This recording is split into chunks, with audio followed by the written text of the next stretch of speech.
Hello friends, தினம் ஒரு சிறுகதை தொகுப்புல நம்ம இன்னைக்கு என்ன சிறுகதை பார்க்க போறோம் அப்படின்னா, சிட்டுக்குருவியும் காகமும்.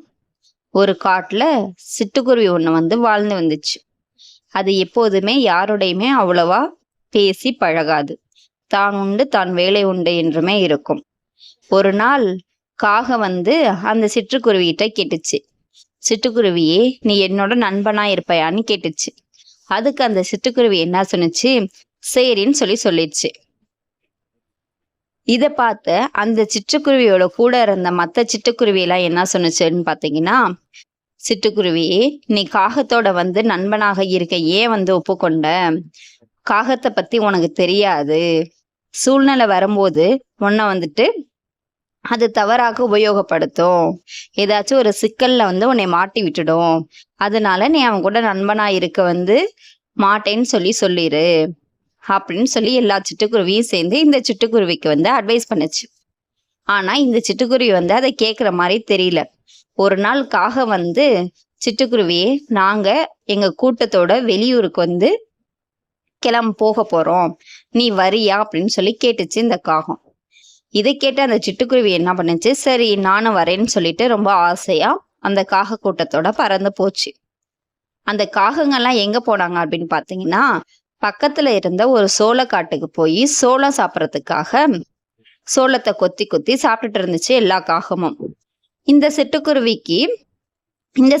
என்ன பண்ணுச்சு, சோளமும் சாப்பிடாம அங்க இருந்த ஒரு மரத்தடியில உட்காந்துட்டு இந்த மற்ற காகங்கள் எல்லாம் இந்த சோளத்தை கொத்தி கொத்தி சாப்பிட்றத பார்த்துக்கிட்டே உட்கார்ந்துருந்துச்சு. இதை பார்த்த அந்த வயல் கொள்ளைக்காரன் என்ன பண்ணான் அப்படின்னா, ஒரு பெரிய தடியை எடுத்துட்டு அந்த காகங்கள் எல்லாத்தையும் அடிச்சு விரட்டினான். அப்போ இந்த மரத்துல இருந்த இந்த சிட்டுக்குருவியை பார்த்து அந்த வயல் கொள்ளைக்காரன் என்ன பண்ணான் அப்படின்னா, அந்த சிட்டுக்குருவியை அடிக்க அந்த தடியை எடுத்துட்டு ஓடி வந்தான். அப்ப அந்த சிட்டுக்குருவி என்ன சொன்னுச்சுன்னா, நான் உங்க கொலையில இருந்த சோளத்தை எதையுமே நான் சாப்பிடல, நான் சும்மா தான் இந்த மரத்துல உட்கார்ந்துருந்தேன், நான் எந்த தப்புமே பண்ணல அப்படின்னு சொன்னிச்சான். ஆனா அந்த வயல்காரவங்க அதை காதலே வாங்காம அந்த சிட்டுக்குருவியை ஒரே அடி அடிச்சதுல அது மயங்கி கீழே விழுந்துருச்சு. இது அப்பதான் அந்த சிட்டுக்குருவிக்கு ஒன்னு தோணுச்சாம், நம்ம கூட இருந்தவங்க சொன்னதை நம்ம கேட்கல அப்படின்னு சொல்லிட்டு அப்படியே ஃபீல் பண்ணிட்டே கண்ணை மூடிடுச்சு அது. இதுதாங்க ஃப்ரெண்ட்ஸ், இந்த கதையில இருந்து நமக்கு என்ன தெரியுது அப்படின்னா, நம்ம வீட்டுல உள்ள குழந்தைகளாகட்டும், நம்ம கூட இருக்க நண்பர்களாகட்டும், யார்கிட்டையுமே ஒரு செயலை நான் செய்ய போறேன்னு கேட்டா குழந்தைகள்கிட்ட அதை செய்யாத, இதை செய்யாதன்னு சொல்லாதீங்க. இதை செஞ்சா இந்த மாதிரி விளைவுகள் நடக்குங்கிற அந்த பின்னாடி வரப்போற அந்த அவுட்புட்டா அவங்களுக்கு தெளிவா எக்ஸ்பிளைன் பண்ணுங்க. அப்படி பண்ணா மட்டும்தான் அவங்களுக்கு புரியும்.